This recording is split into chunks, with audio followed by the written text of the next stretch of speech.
Hit it. Well, good morning and welcome to Mornings with Michele. I'm Michele Foster and delighted that you chose to go on my podcast and listen to us today. Today, I have a beautiful friend, colleague, and lady, Lisa Brannon, joining me, and we're going to really explore her journey through this thing called life. Lisa is an entrepreneur, a registered nurse, mama of two, a daughter and a son, and is a very avid lover of animals. Lisa believes life has changed. It started out, she was in the workforce as an elementary school teacher, and Lisa's journey has taken her into many beautiful directions in her life. So I want to welcome you, Lisa. Thank you for joining me today.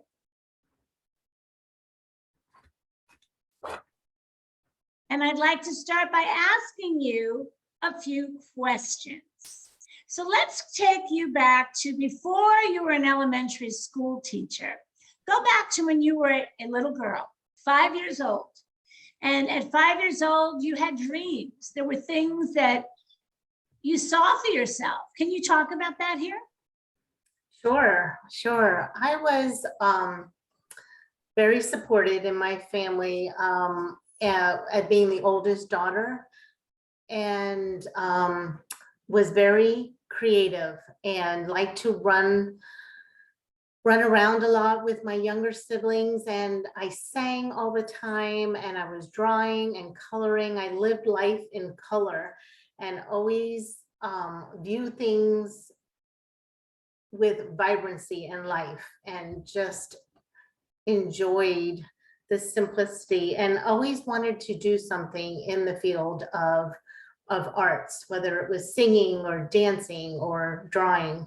And that was my true passion, to find ways to bring more joy into my life. How beautiful. So as a little girl, did you draw? Did you dance? Did you sing? Sang all the time. What did you sing? What did you sing? Some of my, one of my favorite songs.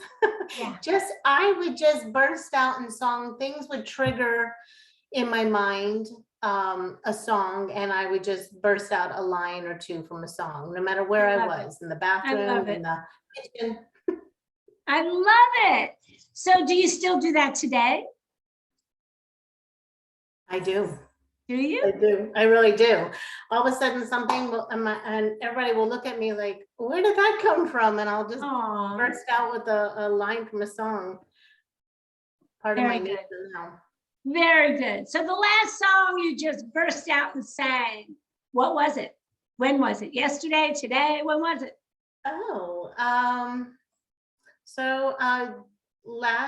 A couple of days ago, a group of friends and I were sitting at a park bench, and I can't recall the exact song it was, but all of a sudden, and these people I didn't know very well, I just started bursting out singing, and they looked at me like, oh, you're singing. And I was like, I didn't even realize I was doing it. It just came out naturally. I don't even know what song it was, but doesn't matter, does it? No. When we feel joy, we feel joy. So I want to go back to something you said when I was first introducing you. And you said you were very supported when you were young. Explain that. Who supported you? Well, so my mom and my dad, and I have a sister that is 10 months younger than I am. And basically she was my built-in friend. We did everything together from early on. And then later on in life, I had a little sister 6 years later that came and joined our family. But my parents were always there for me. My mom was a homemaker. She ran the house and was there for us. But my sister and I were inseparable. She supported everything, every vision I had, every dream. She was always the strong one out of us. Like, I was actually younger. I was not as extroverted as I am today. I was very introverted. It actually, boldness came much later in life. So my sister And was the one. what caused that boldness to come out?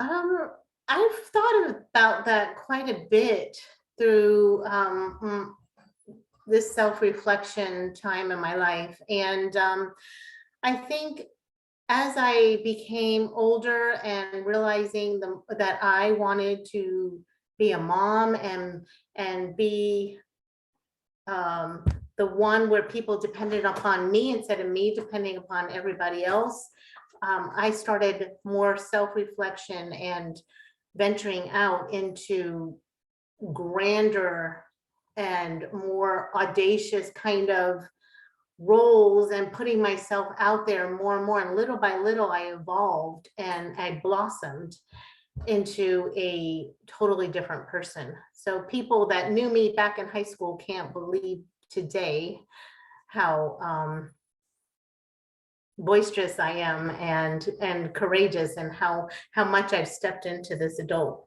role. You believe that started with wanting to be a mom? Is that what you said? Yep, I think that is. I think it started with, I think that was a mom and a teacher was something I always desired to be.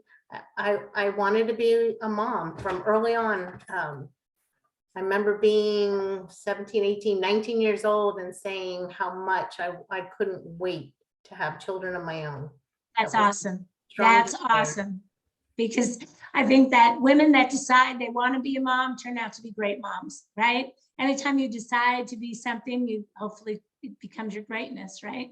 Mhm. So when you talk about the teacher, and then you talk about when you were back at 5, what type of a teacher? Were you an art teacher? Were you a music teacher? What kind of a teacher were you?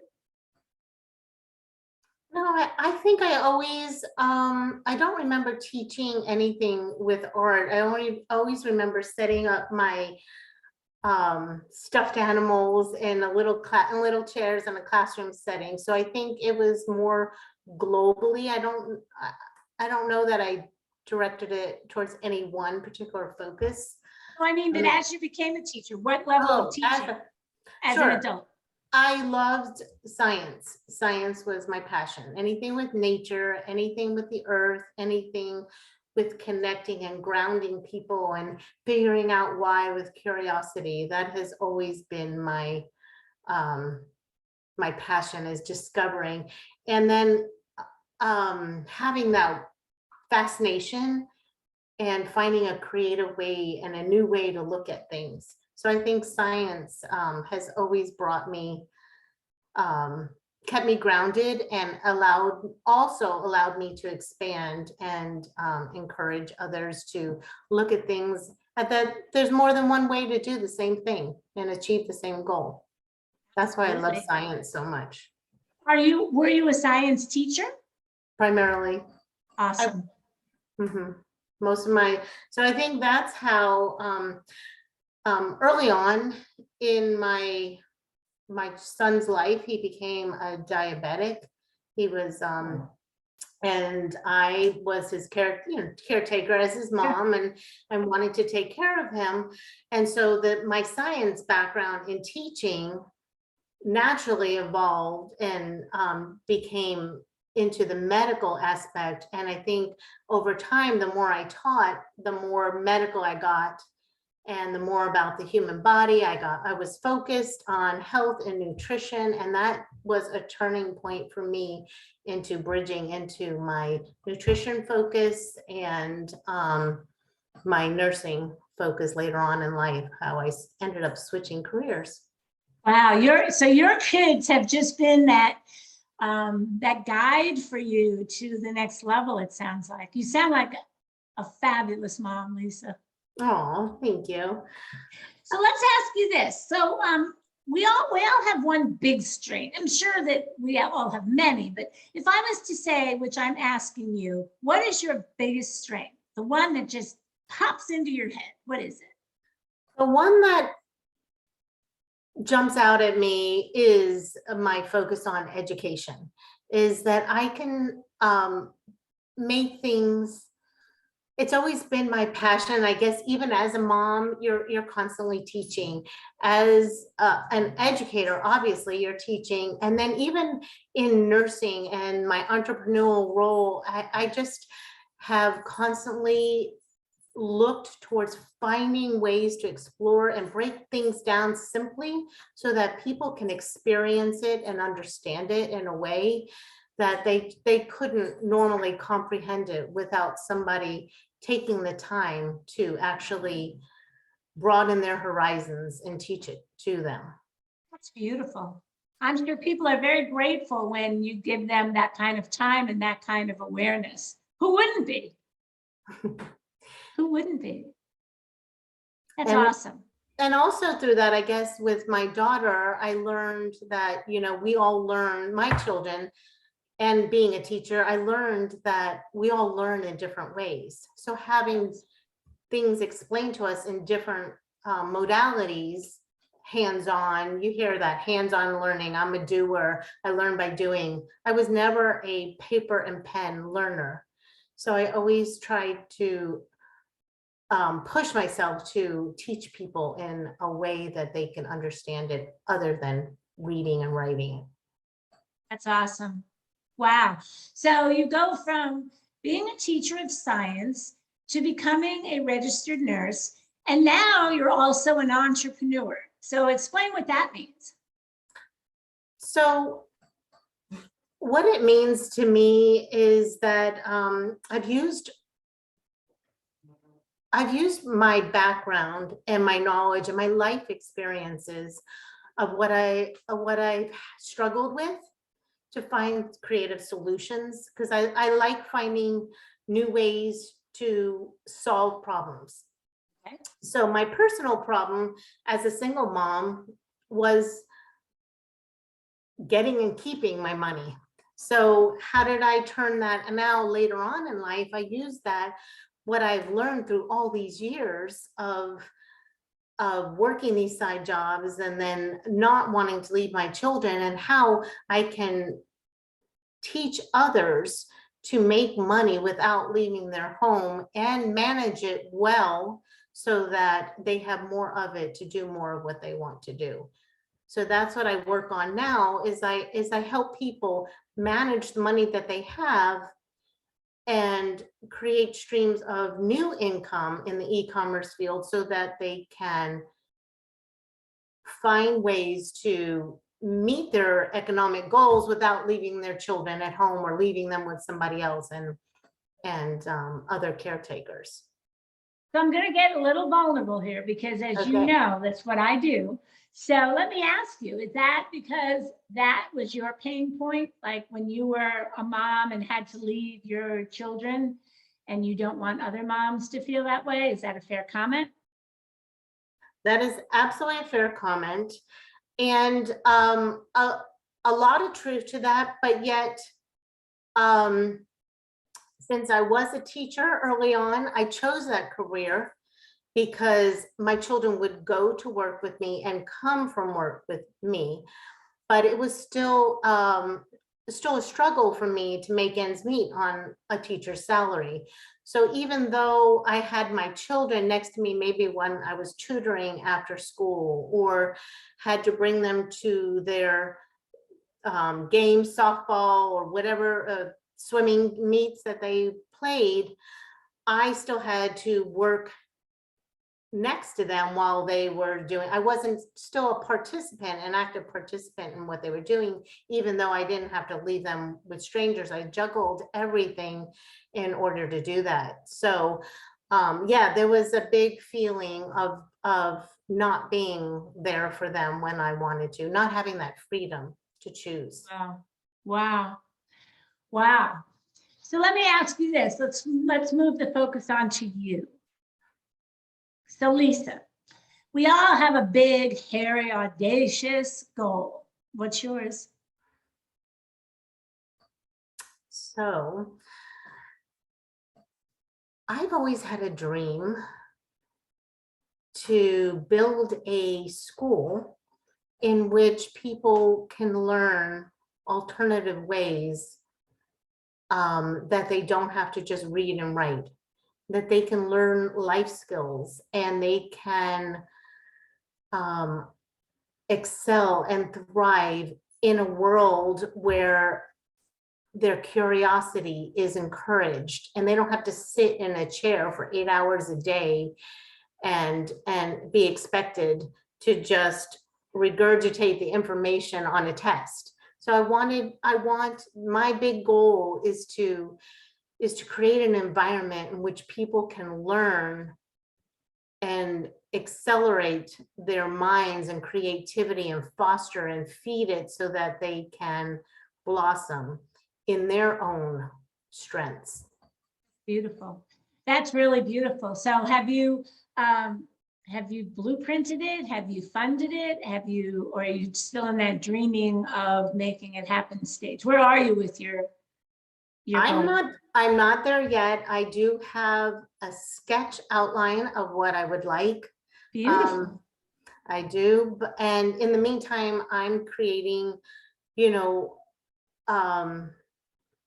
courses in which I can help people manage their money. So I'm trying to create a business outline within a smaller framework so that it can expand and grow into something larger. So let's delve into that. So who would be who is your initial customer? Is it a child? Is it an adult? Let's talk about that. So going back to my pain point as a single mom and struggling with money. So right now that is where I am focused on helping others avoid that same struggle that I had to go through. And skipping ahead all those years is something that I would have liked to have known and done in my early years. What I would have liked to have known existed. And managing money was something that nobody taught me, that I had to learn as I went. So managing money is where I'm learning so that I can have enough money to build and grow and foster my dreams and get to this big audacious goal of creating this school that would take a lot of funding.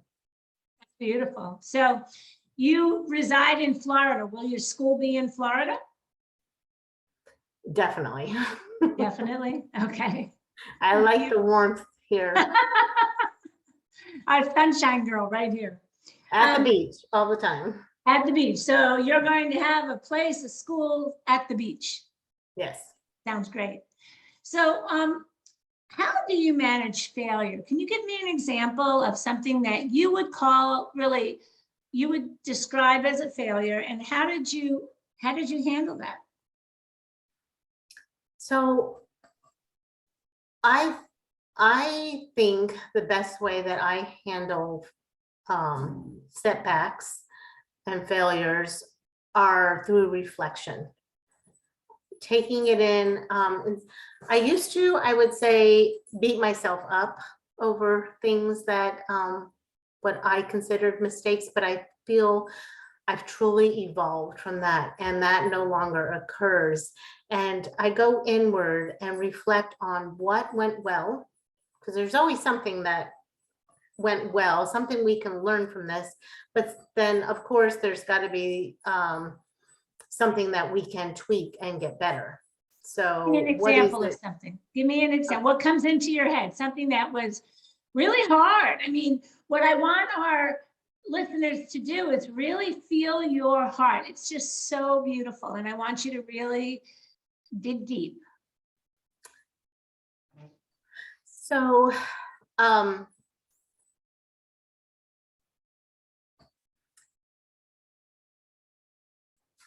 my divorce was sorry, I had to pause for a moment because it was definitely a tough time in my life. When I realized that my marriage was dissolving, it was very difficult to not point fingers at myself,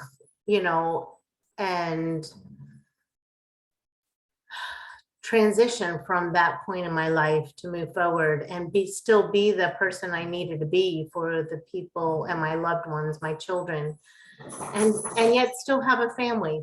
So our family wasn't perfect. And when I finally realized that after a lot of reflection and a lot of deep thought, I had to learn. We had to learn to be a family without all of us being underneath the same roof. And it was so important for my children to realize that their dad was still a part of their lives, even though we were not husband and wife. That was essential for me. Do you feel like that you were able to grow as yourself, as a woman through that, or was it really something that set you back?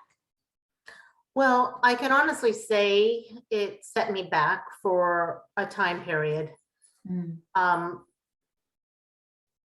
I had to push through. It was it's very hard. It's a very traumatic thing to go through.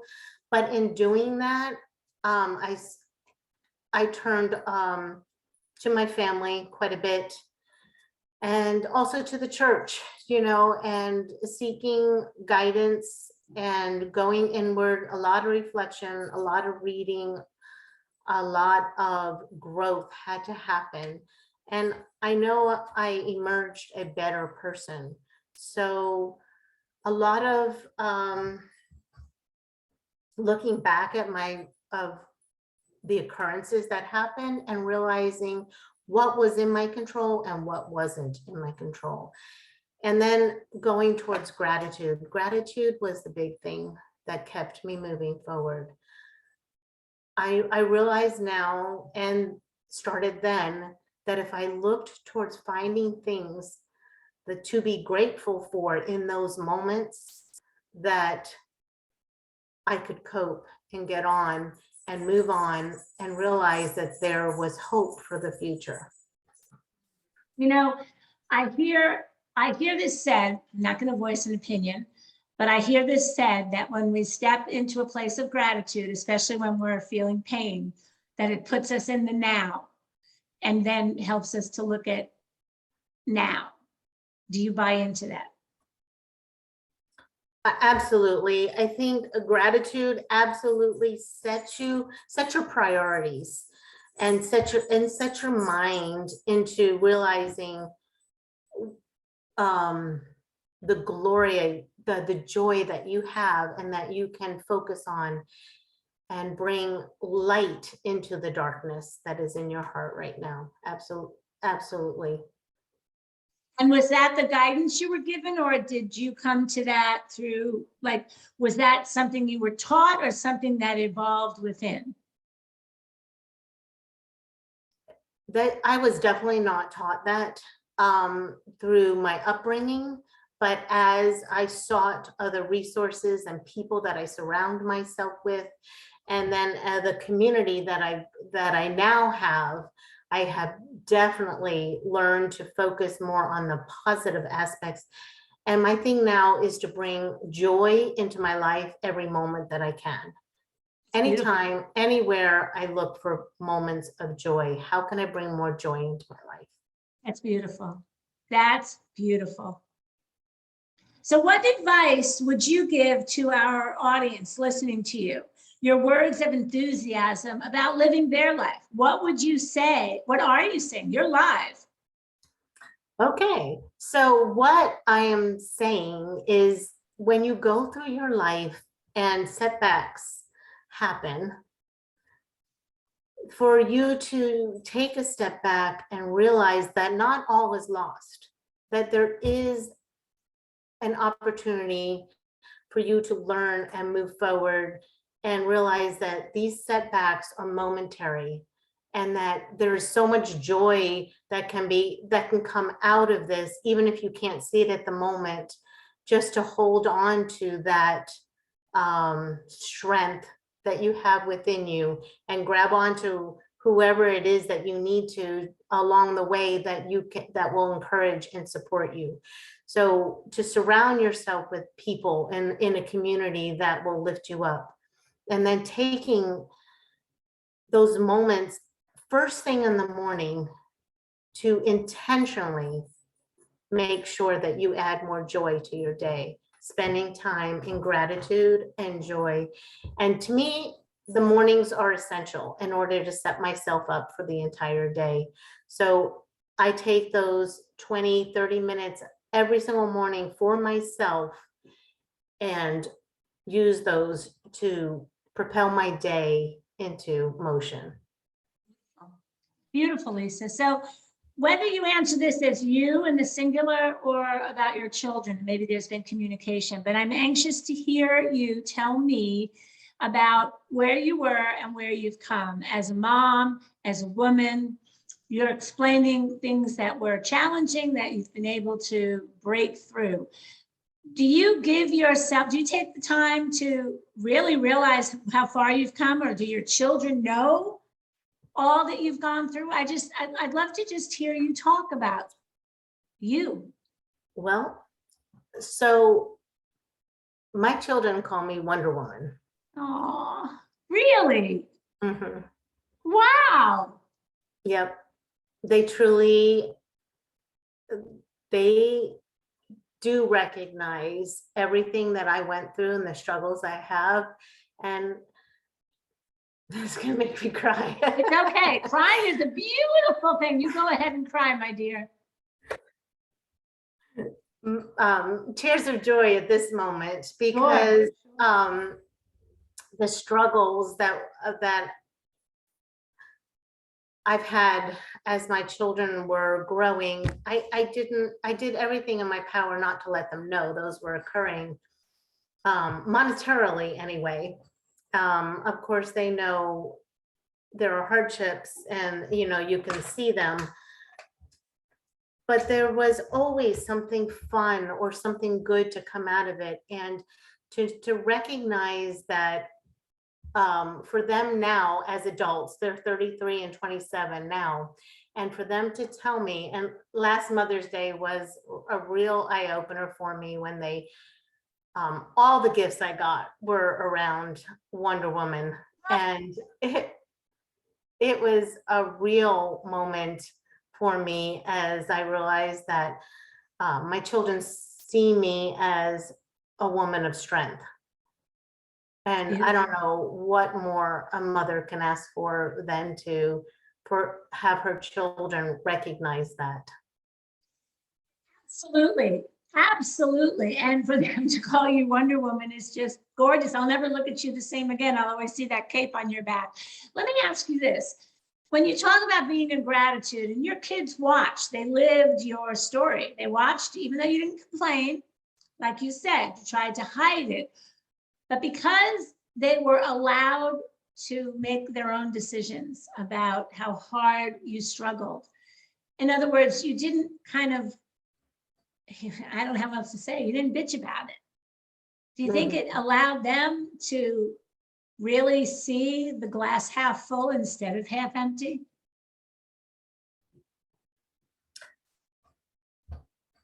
Yes, and I wanted my children to appreciate their mom and their dad both. So there was never any times when I put their dad down in order to put myself up. I wanted them to be able to have both parents available to them at all times. So beautiful. I didn't want my children to want for anything. If there was, obviously, there wasn't financial resources for me to provide them certain things, but if there was a way that I can attain something where I traded my, where I could be creative into getting them what they wanted, even if, but their wants were so small because their hearts were so big, and our family was so close that connection that we had together and supported each other was more valuable than anything or item that we could possibly want. So it's really really not about money, it's about quality. So with that said, why do you believe now that you want to teach women about the financial piece?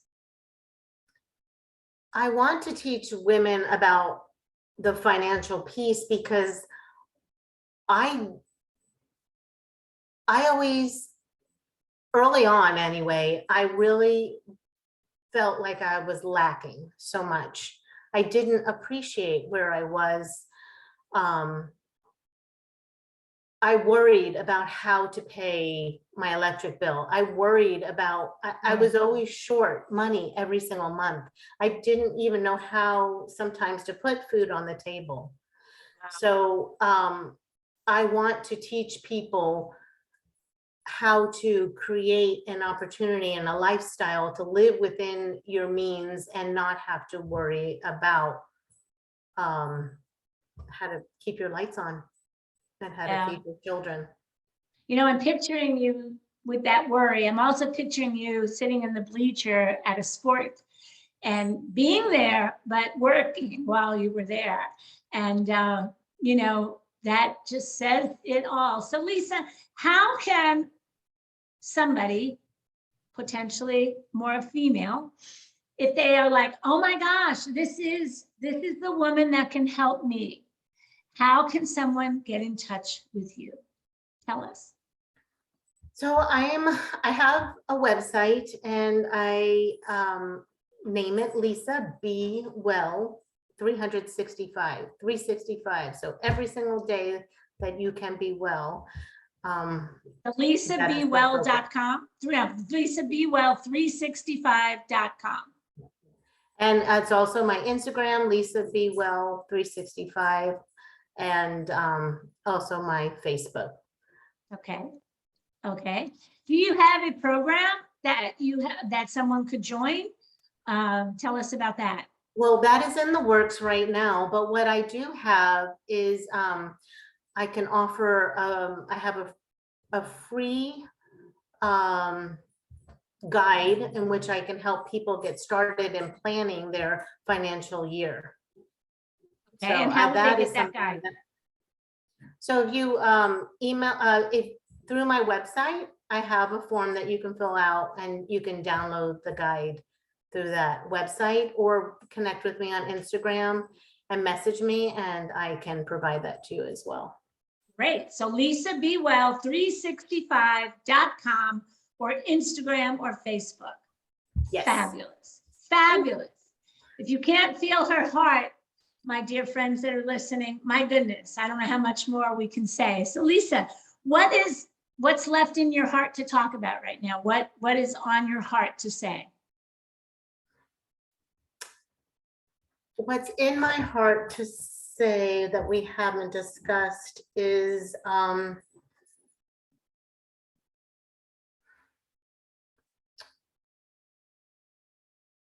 I know when times are tough that it's very easy to get weighed down, but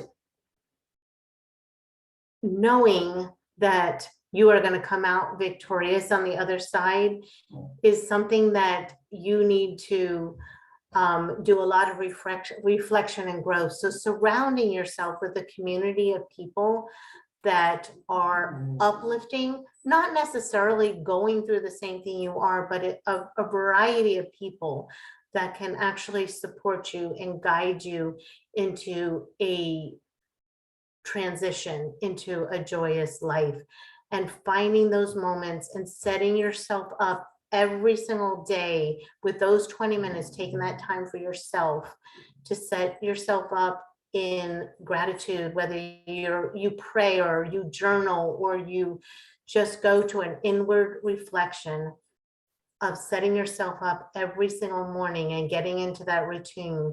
This way you can give to yourself first. Because I feel like that was where I was lacking most in my life, that I was giving so much to other people that I didn't give to myself. And I've learned that that has been my greatest asset, is that now I replenish myself each and every day, first thing in the morning, so that I have abundance and joy and happiness to give to other people. Because when I fill myself up, then I have more to give. That's beautiful. That's beautiful. You know, for our audience, Lisa and I met in a community of like-minded women. It was all women, and we came from very different places, but we all had a common denominator, and that was growth. Do you agree with that? Absolutely. Growth And is and I can't even remember when Lisa Brannon wasn't in my life.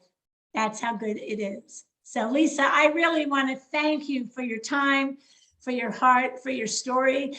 Wonder Woman, I love that you're sharing that. And I'm hoping that the next time you go to a costume party, you dress up as Wonder Woman and let your kids see that, because I love it. I just love it.